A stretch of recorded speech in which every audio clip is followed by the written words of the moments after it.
அனைவருக்கும் வணக்கம். வளர்தமிழ்.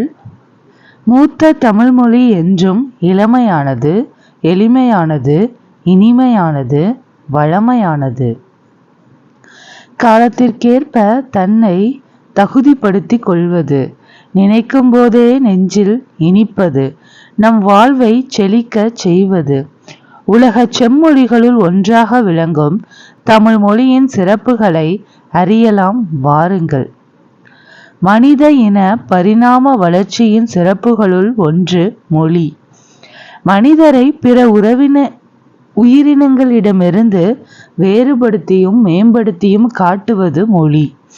மொழி நாம் சிந்திக்க உதவுகிறது, சிந்தித்ததை வெளிப்படுத்தவும் உதவுகிறது. பிறர் கருத்தை நாம் அறிய உதவுவதும் மொழியே. உலகில் 6000த்திற்கும் மேற்பட்ட மொழிகள் உள்ளன. இவற்றுள் சில மொழிகள் மட்டுமே பேச்சு வடிவம், எழுத்து வடிவம் ஆகிய இரண்டையும் பெற்றுள்ளன. உலக மொழிகள் பலவற்றுள் இலக்கண இலக்கிய வளம் பெற்று திகழும் மொழிகள் மிகச் சிலவே. அவற்றுள் செம்மைமிக்க மொழி என ஏற்றுக்கொள்ளப்பட்டவை சில மொழிகளே. தமிழ் மொழி அத்தகு சிறப்புமிக்க செம்மொழியாகும். தமிழ் இலக்கியங்கள் இனிமையானவை. ஓசை இனிமை, சொல் இனிமை, பொருள் இனிமை கொண்டவை.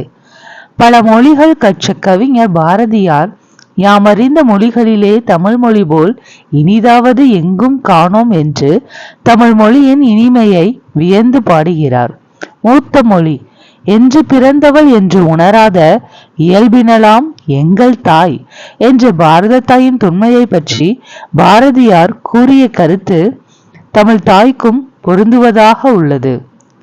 சாலைகள் தோன்றிய பிறகே சாலை விதிகள் தோன்றியிருக்கும். அதுபோல இலக்கியம் தோன்றிய பிறகே அதற்குரிய இலக்கண விதிகள் தோன்றியிருக்க வேண்டும். தொல்காப்பியம் தமிழில் நமக்கு கிடைத்துள்ள மிக பழமையான இலக்கண நூலாகும். அப்படி என்றால் அதற்கும் முன்னதாகவே தமிழில் இலக்கிய நூல்கள் இருந்திருக்க வேண்டுமல்லவா? இதனை கொண்டு தமிழ் மிகவும் தொன்மையான மொழி என்பதை உணரலாம். எளிய மொழி. தமிழ் மொழி பேசவும் படிக்கவும் எழுதவும் உகந்த மொழி. உயிரும் மெய்யும் இணைவதால் தோன்றுபவை உயிர்மெய் எழுத்துக்கள். உயிரெழுத்துக்கள், மெய்யெழுத்துக்கள் ஆகியவற்றின் ஒலிப்பு முறைகளை அறிந்து கொண்டால் உயிர்மெய் எழுத்துக்களை எளிதாக ஒலிக்கலாம். எழுத்துக்களை கூட்டி ஒலித்தாலே தமிழ் படித்தல் இயல்பாக நிகழ்ந்துவிடும். எடுத்துக்காட்டு: அ கூட்டல் மு கூட்டல் து, அமுது. தமிழ் மொழியை எழுதும் முறையும் மிக எளிதுதான். இதற்கேற்ப தமிழ் எழுத்துக்கள் பெரும்பாலும் வலஞ்சுழி எழுத்துக்களாகவே அமைந்துள்ளன. வலஞ்சுழி எழுத்துக்கள் அ, ஏ, ஔ, ந, ஞ.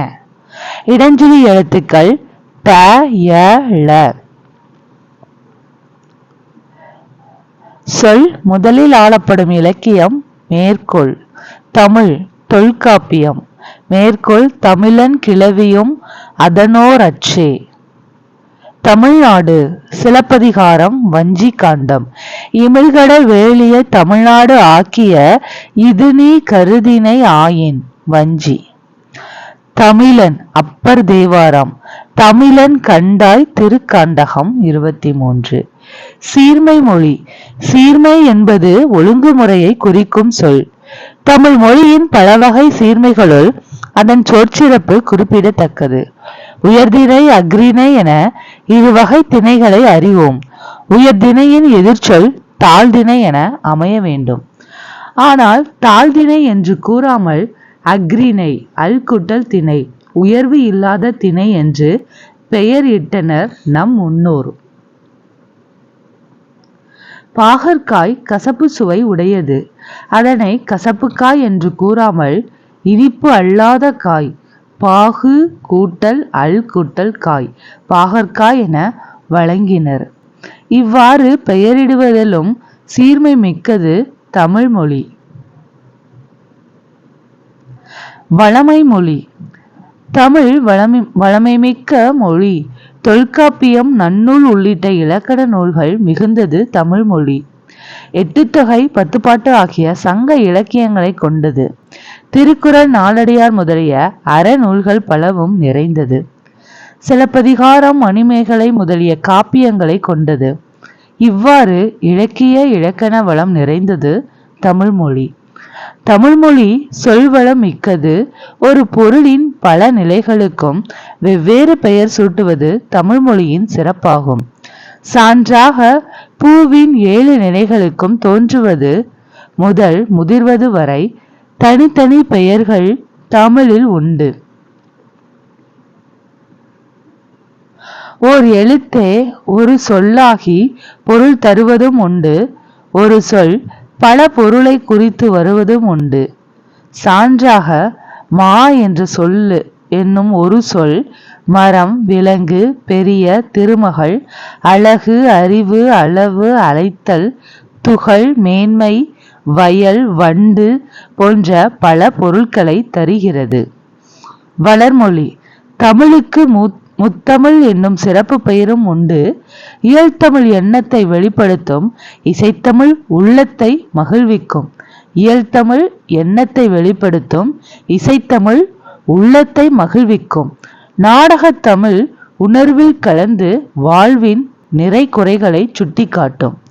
நாடகத்தமிழ் உள்ளத்தை உணர்வில் கலந்து வாழ்வின் நிறை குறைகளை சுட்டிக்காட்டும். தமிழில் காலந்தோறும் பல வகையான இலக்கிய வடிவங்கள் புதிதாக உருவாகி வருகின்றன. செய்யுள், கவிதை, புதுக்கவிதை, துளிப்பா போன்ற தமிழ் கவிதை வடிவங்கள், கட்டுரை, புதினம், சிறுகதை போன்றன உரைநடை வடிவங்கள். தற்போது அறிவியல் தமிழ், கணினி தமிழ் என்று மேலும் மேலும் வளர்ந்து கொண்டே வருகிறது. தாவர இலைப்பெயர்கள். ஆல், அரசு, மா, பலா, வாழை இலை. அகத்தி, பசலை, முருங்கை கீரை. அருகு, கோரை, புல். நெல், வரகு, தாள். மல்லி, தழை. சப்பாத்தி, கள்ளி, தாளை, மடல். கரும்பு, நாணல், தோகை. பனை, தென்னை, ஓலை. கமுகு, பாக்கு, கூந்தல். புதுமை மொழி. இன்றைய அறிவியல் தொழில்நுட்ப வளர்ச்சிக்கு ஏற்ப தமிழில் புதிய கலைச்சொற்கள் உருவாகி வருகின்றன. இணையம், முகநூல், புலனம், குரல் தேடல், தேடுபொறி, செயலி, தொடுதிரை முதலிய சொற்களை இதற்கு எடுத்துக்காட்டாக கூறலாம். சமூக ஊடகங்களான செய்தித்தாள், வானொலி, தொலைக்காட்சி ஆகியவற்றிலும் பயன்படத்தக்க மொழியாக விளங்குகிறது தமிழ் மொழி. அறிவியல் தொழில்நுட்ப மொழி. உலகில் எழுத்து வடிவம் பெறாத மொழிகள் பல உள்ளன. இந்நிலையில் தமிழ் வரிவடிவ எழுத்துக்கள் அறிவியல் தொழில்நுட்ப நோக்கிலும் பயன்படுத்தத்தக்கவையாக உள்ளன. மொழியை கணினியில் பயன்படுத்த வேண்டும் என்றால் அது எண்களின் அடிப்படையில் வடிவமைக்கப்பட வேண்டும். தொல்காப்பியம், நன்னூல் போன்றவை நாம் படிப்பதற்காக எழுதப்பட்டவை. ஆயினும் அவை கணினி மொழிக்கும் ஏற்ற நுட்பமான வடிவத்தையும் பெற்றுள்ளன. தமிழ் எண்களை அறிவோம். 1 க, 2 உ, 3 ஞ, 4 ச, 5 ரு, 6 கு, சா, 7 ஏ, 8 அ, 9 கு, 10 க, 0. மூத்த மொழியான தமிழ் கணினி, இணையம் போன்றவற்றில் பயன்படத்தக்க வகையில் புதுமொழியாகவும் திகழ்கிறது. இத்தகு சிறப்புமிக்க மொழியை கற்பது நமக்கு பெருமையல்லவா? தமிழ் மொழியின் வளமைக்கும் வளர்ச்சிக்கும் பங்காற்ற வேண்டியது நமது கடமையல்லவா? 2000 ஆண்டுகளாக வழக்கில் இருக்கும் சில தமிழ் சொற்கள். சொல் இடம்பெற்ற நூல். வேளாண்மை, கலித்தொகை 101, திருக்குறள் 81, உழவர் நற்றிணை 4, பாம்பு, குறுந்தொகை 239, வெள்ளம், பதிற்று 10, 15, முதலை, குறுந்தொகை 324, கோடை, அகநானூறு 42, உலகம், தொல்காப்பியம், கிளவியாக்கம் 56, திருமுருகாற்றுப்படை 1, மருந்து, அகநானூறு 147, திருக்குறள் 952, ஊர், தொல்காப்பியம், அகத்திணையியல் 41. அன்பு தொல்காப்பியம் களவியல் 110 திருக்குறள் 84. உயிர் தொல்காப்பியம் கிளவியாக்கம் 56 திருக்குறள் 955. மகிழ்ச்சி தொல்காப்பியம் கற்பியல் 142 திருக்குறள் 531. மீன் குறுந்தொகை 54. புகழ் தொல்காப்பியம் வேற்றுமையியல் 71. அரசு திருக்குறள் 554. செய் குறுந்தொகை 72. செல் தொல்காப்பியம் 75 புறத்திணையியல். பார் பெரும்பானாற்று படை 435. ஒளி தொல்காப்பியம் கிளவியாக்கம் 48. முடி தொல்காப்பியம் வினையியல் 206.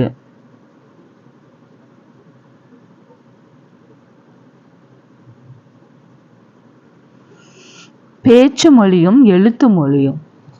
தமிழ் மொழி பழமையும் புதுமையும் நிறைந்த சிறந்த மொழி. இது பேச்சு மொழி எழுத்து மொழி எனும் இரு கூறுகளை கொண்டது. இவ்விரண்டு கூறுகளுக்கு இடையே ஒற்றுமையும் உண்டு, வேற்றுமையும் உண்டு.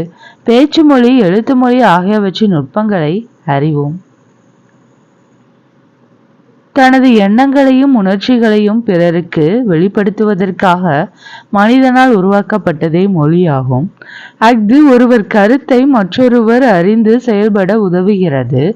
மொழியின் மூலமாகவே மனிதர்களின் சிந்தனை ஒரு தலைமுறையில் இருந்து அடுத்த தலைமுறைக்கு கொண்டு செல்லப்படுகிறது. மொழி இல்லையில் மனித சமுதாயம் இன்று அடைந்திருக்கும் முன்னேற்றத்தை எட்டி இருக்க முடியாது. தொடக்க காலத்தில் மனிதர்கள் தனித்தனி குழுக்களாக வாழ்ந்து வந்தனர். அவர்கள் தங்களுக்குள் தனித்தனியான ஒலி குறியீடுகளை உருவாக்கி கொண்டனர். இதன் காரணமாகவே மொழிகள் பல தோன்றின. மொழியின் வடிவங்கள். வாயினால் பேசப்பட்டு பிறரால் கேட்டு உணரப்படுவது பேச்சு மொழியாகும். இவ்வாறு பேசுவதும் கேட்பதும் மொழியின் முதல் நிலை. கண்ணால் கண்டு உணருமாறு வரி வடிவமாக எழுதப்பட்டு படிக்கப்படுவது எழுத்து மொழியாகும். இவ்வாறு எழுதப்படுவதும் படிக்கப்படுவதும் மொழியின் இரண்டாம் நிலை. நேரில் காண இயலாத நிலையில் செய்தியை தெரிவிக்க எழுத்து மொழி உதவுகிறது. மனிதர்களின் சிந்தனைகள் காலம் கடந்து வாழ்வதற்கும் எழுத்து மொழியே காரணமாகின்றது. ஒளி வடிவில் அமையும் பேச்சு மொழியானது உடனடி பயன்பாட்டிற்கு உரியது. வரி வடிவில் அமையும் எழுத்து மொழியானது நீண்டகால பயன்பாட்டிற்கும் உரியது.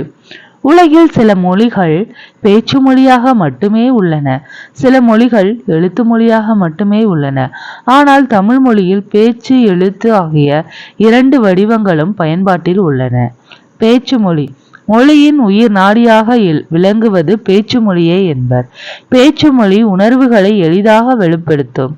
அது கருத்தை வெளிப்படுத்துவதை மட்டுமே நோக்கமாக கொண்டது. பேசப்படும் சொற்கள் மட்டுமின்றி பேசுபவரின் உடல் மொழி, ஒழிப்பதில் ஏற்ற இறக்கம் ஆகியனவும் பேச்சு மொழியின் சிறப்பு கூறுகள் ஆகும். பேச்சு மொழியில் பொருள் வேறுபாடு. பேசப்படும் சூழலை பொறுத்து பேச்சு மொழியின் பொருள் வேறுபடும். எடுத்துக்காட்டாக, குழந்தையை நல்லா கவனிங்க என்று கூறும்போது கவனி என்னும் சொல் பேணுதல் என்னும் பொருளை தருகிறது.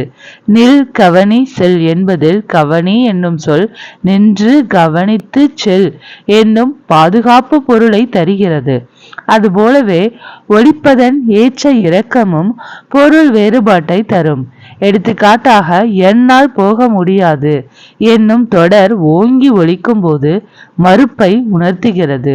மென்மையாக ஒலிக்கும் போது இயலாமையை உணர்த்துகிறது. ஒரு தொடரில் எந்த சொல்லுக்கு அழுத்தம் கொடுக்கிறோமோ அதற்கு ஏற்ப பேச்சு மொழியில் பொருளும் வேறுபடும். எடுத்துக்காட்டாக, நான் பறவையை பார்த்தேன் என்னும் தொடரில் நான் என்னும் சொல்லுக்கு அழுத்தம் கொடுத்தால் பறவையை பார்த்தது யார் என்னும் வினாவுக்கு விடையாக அமையும். பறவையை என்னும் சொல்லுக்கு அழுத்தம் கொடுத்தால் நீ எதை பார்த்தாய் என்னும் வினாவுக்கு விடையாக அமையும்.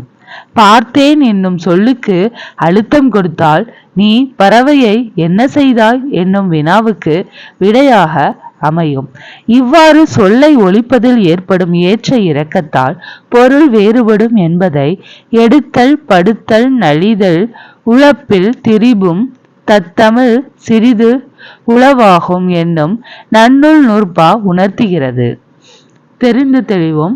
பேசப்படுவதும் கேட்கப்படுவதுமே உண்மையான மொழி. எழுதப்படுவதும் படிக்கப்படுவதும் அடுத்த நிலையில் வைத்து கருதப்படும் மொழியாகும். இவையே அன்றி வேறு வகை மொழி நிலைகளும் உண்டு. எண்ணப்படுவது, நினைக்கப்படுவது, கனவு காணப்படுவது ஆகியவையும் மொழியே ஆகும். மு. வரதராசனார். வட்டார மொழி. பேச்சு மொழி இடத்திற்கு இடம் மாறுபடும். மனிதர்களின் வாழ்வியல் சூழலுக்கு ஏற்பவும் மாறுபடும். இவ்வாறு மாறுபடும் ஒரே மொழியின் வெவ்வேறு வடிவங்களை வட்டார மொழி என்பர். எடுத்துக்காட்டாக, இருக்கிறது என்னும் சொல்லை இருக்கு, இருக்குது, கீது என்று தமிழகத்தின் ஒவ்வொரு பகுதியிலும் ஒவ்வொரு வகையாக சொல்லுவர். இத்தகைய வேறுபாடுகள் காரணமாகவே வட்டார வழக்குகள் தோன்றுகின்றன. கிளை மொழி. ஒரே மொழியை பேசும் மக்கள் வெவ்வேறு இடங்களில் வாழ்வதும் உண்டு. வாழும் இடத்தின் நில அமைப்பு, இயற்கை தடைகள் போன்றவற்றின் காரணமாக அவர்கள் பேசும் மொழியில் சிறிது சிறிதாக மாற்றங்கள் ஏற்படும். அவர்களுக்கு இடையேயான தொடர்பு குறையும் போது இம்மாற்றங்கள் மிகுதியாக புதிய மொழியாக பிரியும். அவ்வாறு உருவாகும் புதிய மொழியை கிளைமொழி என்பர். கன்னடம், தெலுங்கு, மலையாளம் முதலிய திராவிட மொழிகள் தமிழிலிருந்து பிரிந்து சென்ற கிளை மொழிகள் ஆகும். எழுத்து மொழி. பேச்சு மொழிக்கும் நாம் தந்த வரி வடிவமே எழுத்து மொழியாகும். ஒரு மொழியானது நீண்ட காலம் நிலைபெறுவதற்கு எழுத்து வடிவம் இன்றியமையாதது. பல நூறு ஆண்டுகளுக்கு முற்பட்ட இலக்கியங்கள் எழுத்து வடிவில் இருப்பதால் தான் நம்மால் இன்றும் படிக்க முடிகிறது. எழுத்து மொழியில் காலம், இடம் ஆகியவற்றுக்கு ஏற்ப சொற்கள் சிதைவதில்லை. ஆனால் வரி வடிவம் மாறுபடும். எடுத்துக்காட்டாக, முற்காலத்தில் அண்ணா காளை என்று எழுதியவற்றை இக்காலத்தில் அண்ணா காளை என்று எழுதுகிறோம். பேச்சு மொழியும் எழுத்து மொழியும். பேச்சு மொழியை உலக வழக்கு என்றும் எழுத்து மொழியை இலக்கிய வழக்கு என்றும் கூறுவர். பேச்சு மொழிக்கும் எழுத்து மொழிக்கும் சில வேறுபாடுகள் உள்ளன. பேச்சு மொழியில் சொற்கள் பெரும்பாலும் குறுகி ஒலிக்கும். எழுத்து மொழியில் சொற்கள் முழுமையாக எழுதப்படும். எடுத்துக்காட்டாக, நல்லா சாப்பிட்டான் என்பது பேச்சு மொழி, நன்றாக சாப்பிட்டான் என்பது எழுத்து மொழி. பேச்சு மொழியில் உணர்ச்சி கூறுகள் அதிகமாக இருக்கும். எழுத்து மொழியில் உணர்ச்சி கூறுகள் குறைவு. வந்து போன்றவற்றை சொற்களுக்கு இடையே பொருளின்றி பேசுவதும் உண்டு. ஆனால் எழுத்து முறையில் இவை இடம்பெறுவது இல்லை. தெரிந்து தெளிவும். பேச்சு மொழிக்கும் எழுத்து மொழிக்கும் இடையே பெரிய அளவில் வேறுபாடு இருந்தால் அஃது இரட்டை வழக்கு எனப்படும். தமிழில் பழங்காலம் முதலே பேச்சு மொழிக்கும் எழுத்து மொழிக்கும் இடையே வேறுபாடு இருந்துள்ளது. தொல்காப்பியர் இவற்றை உலக வழக்கு, செய்யுள் வழக்கு என்று கூறியுள்ளார். பேச்சு மொழியில் உடல் மொழியும் குரல் ஏற்று தாழ்வும் இணைவதால் அஃது எழுத்து மொழியை விட எளிமையாக கருத்தை உணர்த்துகிறது. உடல் மொழி, குரல் ஏற்றத்தாழ்வு போன்றவற்றிற்கு எழுத்து மொழியில் இடமில்லை. எழுத்து மொழி சிந்தித்து எழுதப்படுவதாலும் பிழைகள் ஏற்பட்டால் திருத்திக் கொள்ள வாய்ப்பு இருப்பதாலும் திருத்தமான மொழி நடையில் அமைகிறது. ஆனால் பேச்சு மொழியில் சிந்திப்பதற்கான நேரம் குறைவு, திருத்திக் கொள்ள வாய்ப்பும் இல்லை. எனவே பேச்சு மொழி திருத்தமான இலக்கிய நடையில் அமைவதில்லை. தெரிந்து தெளிவும். கேட்டல், பேசுதல் என்னும் முதல் நிலையிலேயே குழந்தைகளுக்கு தாய்மொழி அறிமுகமாகிறது. படித்தல், எழுதுதல் என்னும் இரண்டாம் நிலையில் பிற மொழிகள் அறிமுகமாகின்றன. பேச்சு மொழி மக்களின் மனநிலைக்கு ஏற்ப அமைவதால் விரைந்து மாற்றமடைந்து வருகிறது. எழுத்து மொழி பெரும்பாலும் மாறுவதில்லை. மேலும் பேச்சு மொழியில் பிற மொழி சொற்கள் மிகுதியாக இடம்பெறுகின்றன. ஆனால் எழுத்து மொழியில் பெரும்பாலும் மொழி தூய்மை பேணப்படுகிறது. பேச்சு மொழியில் எழுத்துக்களை மாற்றி ஒலிப்பதும் உண்டு. இ என்பதை ய என்றும், உ என்பதை ஓ என்றும் மாற்றி ஒலிப்பர். எடுத்துக்காட்டாக, இலை என்பதை எல என்றும், உலகம் என்பதை ஒலகம் என்றும் ஒலிப்பர். இம்மாறுபாடுகள் எழுத்து மொழியில் இல்லை. ஒரு மொழி உயிர்ப்போடு வாழ்வதற்கு பேச்சு மொழியும், காலம் கடந்து வாழ்வதற்கு எழுத்து மொழியும் தேவைப்படுகின்றன. இவ்விரு வடிவங்களையும் சரியாக அறிந்து கொண்டால் மொழியின் நுட்பங்களை புரிந்து கொள்ள முடியும். தமிழில் பேச்சு மொழிக்கும் எழுத்து மொழிக்கும் இடையே வேறுபாடு உண்டு. எனவே தமிழை இரட்டை வழக்கு மொழி என்பர். மேடை பேச்சிலும் வானொலி தொலைக்காட்சி போன்ற ஊடகங்களிலும் எழுத்து மொழியாக இலக்கிய தமிழே பயன்பட்டு வந்தது. ஆனால் இக்காலத்தில் அந்நிலை பெரும்பாலும் மாறிவிட்டது. பேச்சு தமிழ் பரவலாக பயன்படுத்தப்பட்டு வருகிறது. தெரிந்து தெளிவோம். இக்காலத்தில் புதிய அறிவியல் கண்டுபிடிப்புகள் மூலம் சான்றோர்களின் உரைகள் ஒளிப்பதிவு மற்றும் ஒளிப்பதிவு செய்யப்படுகின்றன. இதன் காரணமாக பேச்சு மொழியும் நீண்ட காலம் நிலைத்து நிற்கும் நிலை ஏற்பட்டுள்ளது. நாளேடுகள் மற்றும் பருவ இதழ்களில் இன்றும் எழுத்து தமிழே பயன்படுத்தப்பட்டு வருகிறது. பேச்சு தமிழில் காலந்தோறும் ஏற்பட்டு வரும் மாற்றங்களை தவிர்க்க இயலாது. ஆனால் ஊடகங்களிலும் இலக்கியங்களிலும் திருத்தமான தமிழையே பயன்படுத்த வேண்டும். அப்போதுதான் நாம் தாய்மொழியை சிதையாமல் காக்க முடியும். எளிய நடையில் தமிழ் நூல் எழுதிட வேண்டும். இலக்கண நூல் புதிதாக இயற்றுதல் வேண்டும். வெளியுலகில் சிந்தனையில் புதிதாக விளைந்துள்ள எவற்றினுக்கும் பெயர்களெல்லாம் கண்டு தெளிவுறுத்தும் படங்களோடு சுவடியெல்லாம் செய்து செந்தமிழை செழுந்தமிழாக செய்வதும் வேண்டும் என்பது பாவேந்தரின் ஆசை. அதன்படி நம் செந்தமிழ் மொழி செழுந்தமிழாய் விளங்க பாடுபடுவோம். பேச்சு மொழி அம்மா பசிக்குது எனக்கு சோறு வேணும். எழுத்து மொழி அம்மா பசிக்கிறது எனக்கு சோறு வேண்டும். சொல்லு சொல் நில்லு நில். வந்தியா வந்தாயா சாப்பிட்டியா சாப்பிட்டாயா. தமிழ் மொழி மரபு. வாழ்விலும் ஒளியிலும் சில ஒழுங்குமுறைகள் கடைபிடிக்கப்பட்டு வருகின்றன. வாழ்வுக்குரிய ஒழுங்குமுறை ஒழுக்கம் எனப்படும். மொழிக்குரிய ஒழுங்குமுறை மரபு எனப்படும். தமிழ் மொழிக்கு என சில மரபுகள் உள்ளன. அவை பழங்காலம் முதலே பின்பற்றப்பட்டு வருகின்றன. செய்யுளுக்கும் மரபுக்கும் உள்ள தொடர்பை பற்றி தொல்காப்பியம் கூறும் செய்தியை அறிவோம் வாருங்கள். நிலம் தீ நீர் வழி விசும்போடு ஐந்தும் கலந்த மயக்கம் உலகம் ஆதலின் இருதினை ஐம்பால் இயல் நெறி வளா அமை திரிவு இல் சொல்லோடு தலால் வேண்டும். தொல் 1579. மரபு நிலை திரிதல் செய்யுட்கு எல்லை மரபு வழிபட்ட சொல்லி நாண. தொல் 1580. மரபு நிலை திரியின் பிரிது பிரிதாகும். தொல் 1581. தொல்காப்பியர். சொல்லும் பொருளும் விசும்பு வானம் மயக்கம் கலவை இருதினை உயர்தினை அஃறிணை வளா அமை தவறாமை ஐம்பால் ஆண்பால் பெண்பால் பலர்பால் ஒன்றன்பால் பலவின்பால். மரபு வழக்கம் திரிதல் மாறுபடுதல் செய்யுள் பாட்டு தளா அல் தழுவுதல் பயன்படுத்துதல். பாடலின் பொருள். இவ்வுலகம் நிலம் நீர் தீ காற்று வானம் ஆகிய ஐந்தும் கலந்த கலவையாகும். இவ்வுலகில் தோன்றிய பொருட்கள் அனைத்தும் இந்த ஐம்பூதங்களின் சேர்க்கையால் உருவானவையே ஆகும். உலகத்து பொருட்களை இரு திணைகளாகவும் ஐம்பால்களாகவும் பாகுபடுத்தி கூறுதல் தமிழ் மொழியின் மரபு.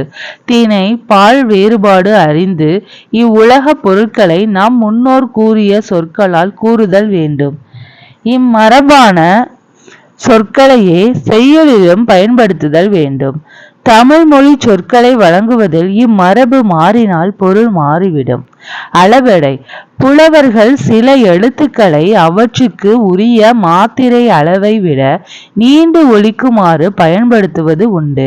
இப்பாடலில் இடம்பெற்றுள்ள வளா அமை தளா அல் ஆகிய சொற்களில் உள்ள லா என்னும் எழுத்தை 3 மாத்திரை அளவு நீட்டித்து ஒலிக்க வேண்டும். அதற்கு அடையாளமாகவே லாவை அடுத்து அ இடம்பெற்றுள்ளது. இவ்வாறு உயிரெழுத்து நீண்டு ஒலிப்பதை உயிரெழபெடை என்பர். இதனை பற்றி உயர் வகுப்புகளில் விரிவாக அறிந்து கொள்ளலாம். நூல்வெளி. தொல்காப்பியத்தின் ஆசிரியர் தொல்காப்பியர். தமிழில் நமக்கு கிடைத்துள்ள மிக பழமையான இலக்கண நூல் தொல்காப்பியம் ஆகும்.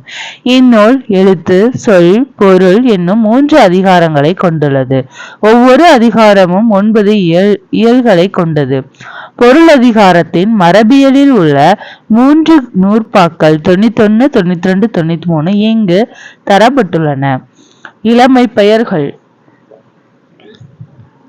புலி புகழ், சிங்கம் குருளை, யானை கன்று, பசு கன்று, ஆடு குட்டி. ஒலிமரபு: புலி உருமும், சிங்கம் முழங்கும், யானை பிளிரும், பசு கதறும், ஆடு கத்தும். நன்றி.